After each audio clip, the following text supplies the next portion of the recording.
हरिओम. उपदेशसाराच्या 41व्या भागामध्ये सगळ्यांचं स्वागत. प्रार्थनेने सुरुवात करूया. ओम सहना भवतु सहनौ भुनक्तु सह वीर्यं करवावहै तेजस्विनावधीतमस्तु मा विद्विषावहै. ओम शांती शांती शांती. ब्रह्मानन्दं परमसुखदं केवलं ज्ञानमूर्तिं द्वन्द्वातीतं गगनसदृशं तत्त्वमस्यादिलक्ष्यम् एकं नित्यं विमलमचलं सर्वदी साक्षिभूतं भावातीतं त्रिगुणरहितं सद्गुरुं तन्नमामि. आज हा आपला शेवटचा भाग आहे आणि म्हणून आपण ग्रंथाचा, संपूर्ण ग्रंथाचा 30 श्लोकांचा धावता आढावा घ्यायचा मी प्रयत्न करणार आहे. सुरुवात कर्मयोगापासून होते या ग्रंथाची, कारण कर्म हा सगळ्या प्राणीमात्रांच्या जीवनाचा अविभाज्य म्हणजे अटळ असा भाग आहे. मात्र कर्म म्हणजेच सारं सर्वस्व नाही. कर्माला स्वतःच्या मर्यादा आहेत आणि त्या मर्यादा जर ओळखल्या तरच त्यांच्यावर मात करणंही शक्य आहे. कर्म करावं तर लागणारच, मग ते सुयोग्य पद्धतीने कसं करावं हे कर्मयोगात सांगितलेलं आहे. पहिल्या श्लोकामध्ये कर्माचं फल हे ईश्वरी नियमांनुसार मिळतं, ते कर्म करणाऱ्याच्या हातात नसतं असं सांगितलं आहे. श्लोक 2 त्याच्यामध्ये सांगितलं आहे की कर्मफल हे अशाश्वत म्हणजे कायम न टिकणारं आहे आणि म्हणून कर्मफलाची आसक्ती ही मनुष्याला कर्मबंधनामध्ये जखडून टाकणारी ठरते. तिसऱ्या श्लोकात सांगितलं आहे ईश्वराला कर्माध्यक्ष मानून ईश्वरार्पण बुद्धीने केलेलं कर्म हे चित्त शुद्ध करणारं आणि मोक्ष मिळवून देणारं होऊ शकतं. हा झाला कर्मयोग. आता पुढे भक्तियोग. 4थ्या श्लोकापासून भक्तियोग सुरू होतो.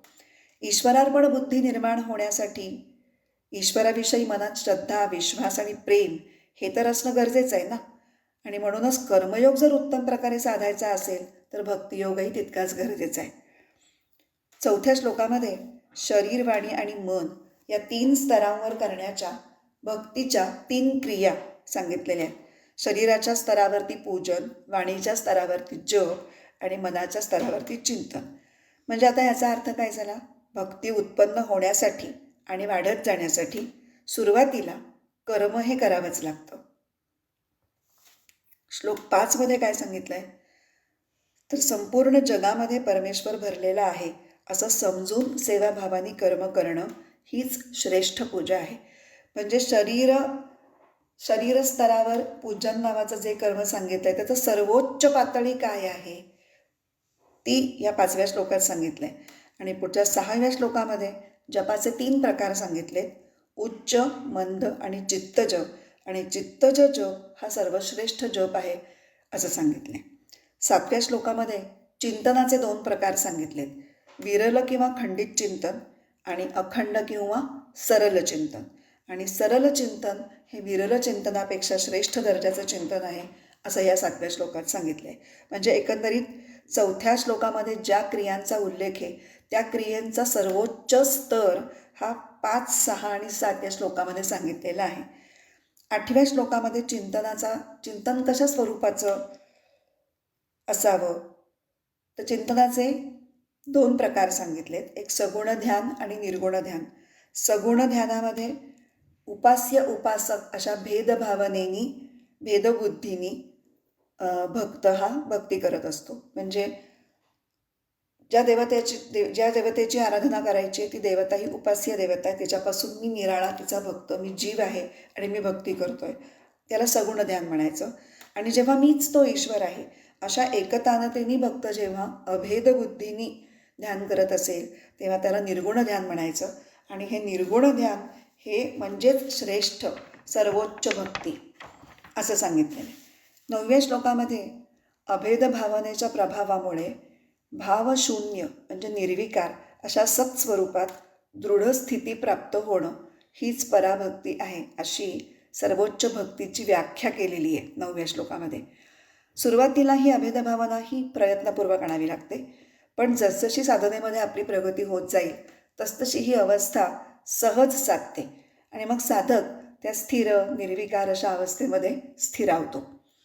10व्या श्लोकामध्ये कर्म, भक्ती, ध्यान आणि ज्ञान या चारही मार्गांचं लक्ष्य कसं एकच आहे ते सांगितलं आहे. आणि ते लक्ष्य काय आहे? तर मन हे आपल्या स्वरूपात स्थिर होणं. आता 11व्या श्लोकापासून ध्यानयोग सुरू होतो. सर्वोच्च भक्तीची जी स्थिती 9व्या श्लोकात सांगितली आहे की नाही, अभेद भावनेनी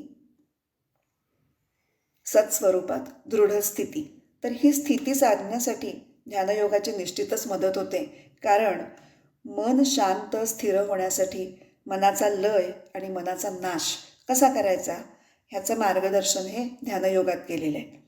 11व्या श्लोकामध्ये प्राणाच्या निरोधामुळे म्हणजे नियंत्रणामुळे मनाचा लय होतो. पण हा उपाय तात्पुरता आहे. कशाप्रमाणे? पक्षाला जाळ्यात पकडण्याप्रमाणे. अशी एक छोटीशी उपमा तिथं दिली.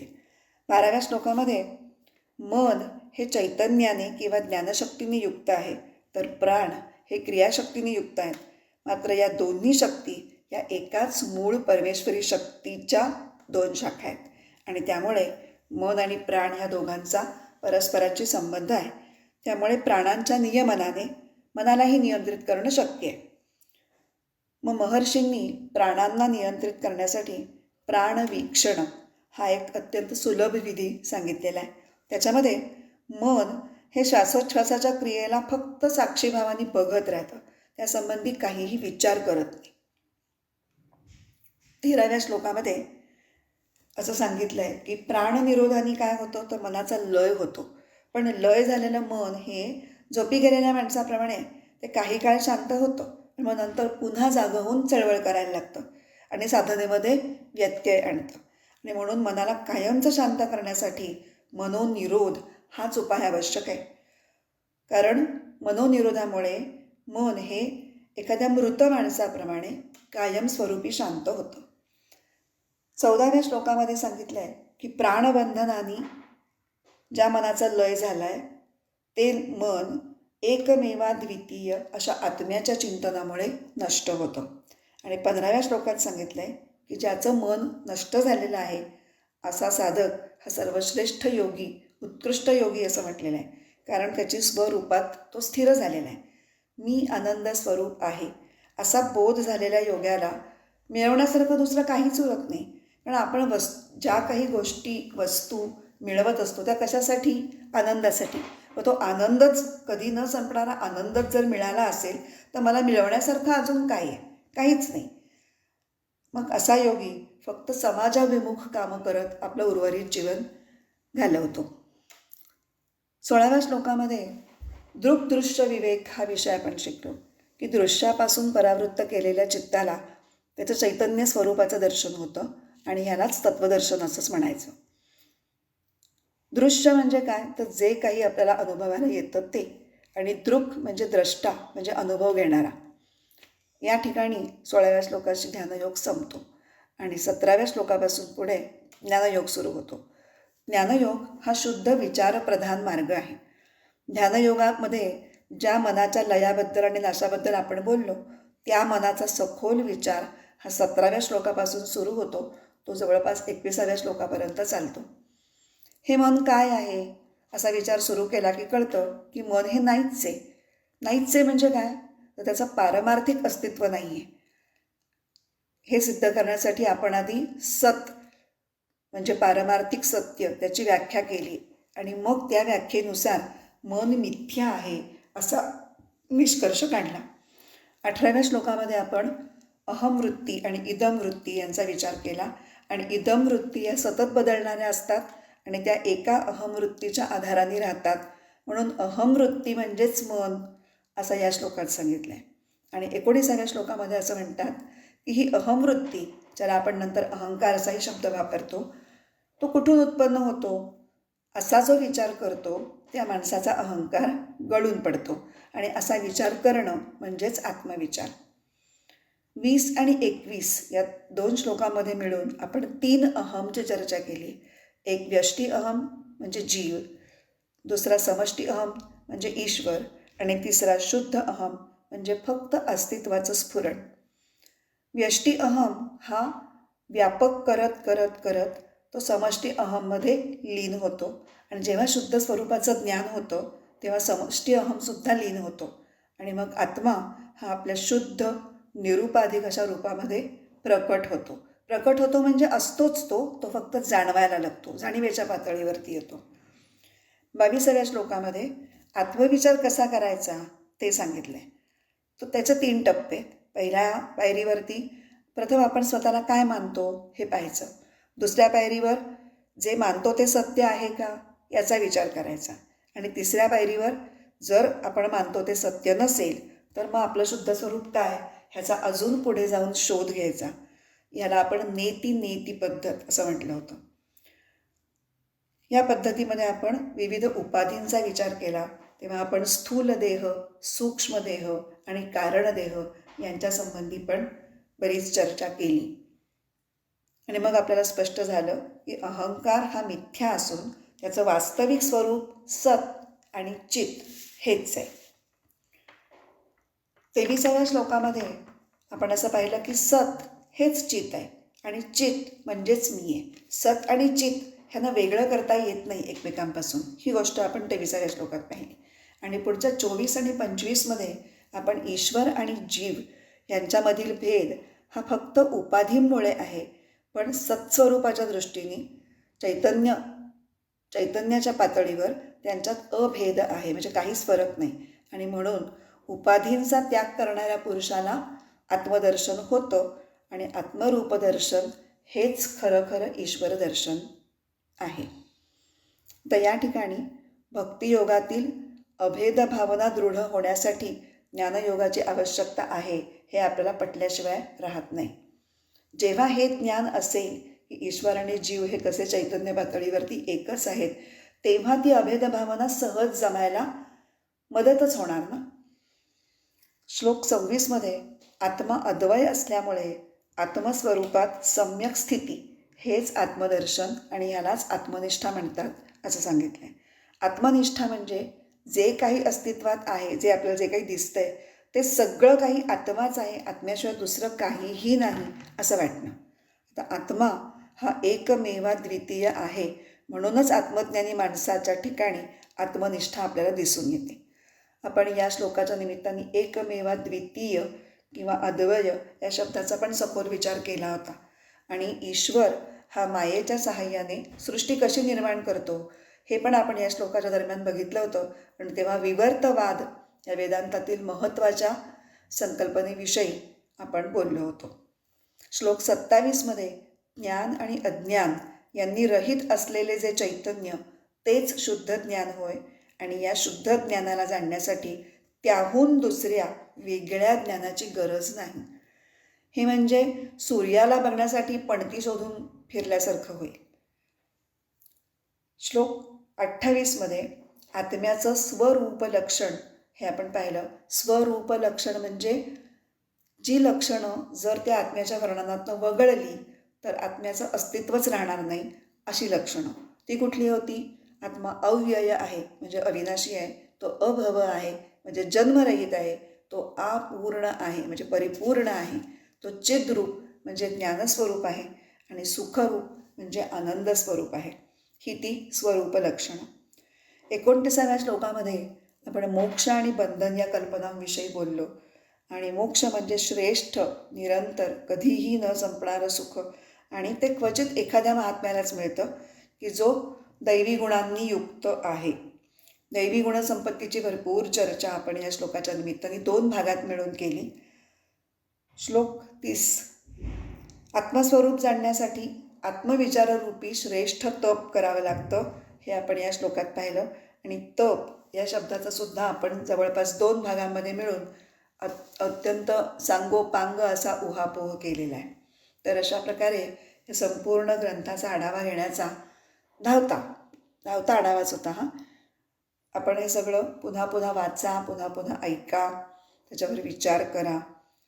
या विवेचनामध्ये सर्वच मार्ग किंवा ज्याला आपण योग म्हणतो ते एक प्रकारे आतून कसे जोडलेले आहेत किंवा एकमेकांना कसे पूरक आहेत हे आपल्या लक्षात आलं असेल. आणि मला जिथे जिथे साम्य जाणवलं ते साम्य मी त्यावेळी ठळकपणे दाखवण्याचा प्रयत्न केलेला आहे. खरं तर उपदेशसार या ग्रंथावर तयार झालेली ही प्रवचनमाला हा माझा पहिलाच प्रयत्न होता. आणि तुमच्यासारख्या प्रेमळ आणि सांभाळून घेणाऱ्या श्रोत्यांमुळे तो शेवटपर्यंत तडीसही गेला. तुमचे सगळ्यांचे आभार खरंच कुठल्या शब्दात मानू मला तेच कळत नाही आहे. माझी पार्श्वभूमी फारशी माहिती नसताना सुद्धा तुम्ही ज्या निःशंकपणे या उपक्रमामध्ये सहभागी झालात ना आणि दिलखुलास अशी दादसुद्धा दिलीत, त्याबद्दल मनापासून आभार. खरं तर आभार मानणं हा फार औपचारिक अ, एक प्रथा आहे. पण कधी कधी उपचारसुद्धा पाळावेत, कारण त्याशिवाय मनातल्या भावना कशा पोचवणार ना मी तुमच्यापर्यंत. ही प्रवचनं देण्यासाठी जेव्हा कधी कधी मी चिंतन करत असे, तेव्हा काही काही श्लोकांच्या बाबतीत मला असं वाटायचं की ह्या श्लोकावर मी 5-7 मिनिटाच्या वर काय बोलू शकीन, फारसं काही नाही आहे याच्यावर बोलण्यासारखं. पण प्रत्यक्षात जेव्हा मी लिहायला किंवा चिंतनाला जेव्हा बसायचे ना माझ्या टेबलापाशी, तर कुठून कोण जाणं भराभर असे विचार सुचत जायचे आणि ज्या श्लोकावर 5 मिनिटं तरी बोलता येईल का नाही असं वाटायचं, त्या श्लोकावर अक्षरशः 2-2 भाग पण करावे लागले. मला वाटतं ही सगळी त्या परमेश्वराचीच कृपा आहे. कारण माझा तर ठाम विश्वास आहे की ही प्रवचनमाला केवळ आणि केवळ परमेश्वरी प्रेरणेमुळेच माझ्या हातून घडली. खरं तर आपला वेदांताचा अभ्यास थोडा अधिक सखोल व्हावा एवढाच हेतू मनामध्ये धरून मी या प्रकाराला सुरुवात केलेली होती आणि तो हेतू सफल झाला याचं मला खूप समाधान वाटते. या प्रकल्पामागचा माझा हेतू अधिक स्पष्ट करण्यासाठी एका प्रसंगाचा आधार घेते. हरिभक्तपरायण दोंडा महाराज देगलूरकर यांनी 60 वर्ष सतत म्हणजे निरंतर ज्ञानेश्वरीवर प्रवचनं केली आणि म्हणून त्यांचा एकदा सत्कार समारंभ आयोजित करण्यात आलेला होता. त्या समारंभामध्ये आपल्या सत्काराला उत्तर देताना दोंडा महाराज फक्त 2च वाक्य बोलले. काय म्हणाले ते? ते म्हणले, मला ज्ञानेश्वरी समजली होती म्हणून मी प्रवचनं देत नव्हतो. मला ज्ञानेश्वरी अधिकाधिक समजावी म्हणून मी प्रवचनं देत होतो. माझ्या भावना अगदी अशाच आहेत. आपल्याला सांगायचं म्हणून खूप छान अभ्यास झाला. उपदेशसाराचा तर झालाच, पण त्याच्याबरोबर भगवद्गीतेचा सुद्धा निराळ्या प्रकाराने काही प्रमाणात अभ्यास वाढला आणि यासाठी सर्व श्रोत्यांना आणि परमेश्वराला विनम्र अभिवादन करून या मालिकेचा समारोप करते. नेहमीप्रमाणे आपण प्रार्थना म्हणू आणि थांबू. ओम असतो मा सद्गमय तमसो मा ज्योतिर्गमय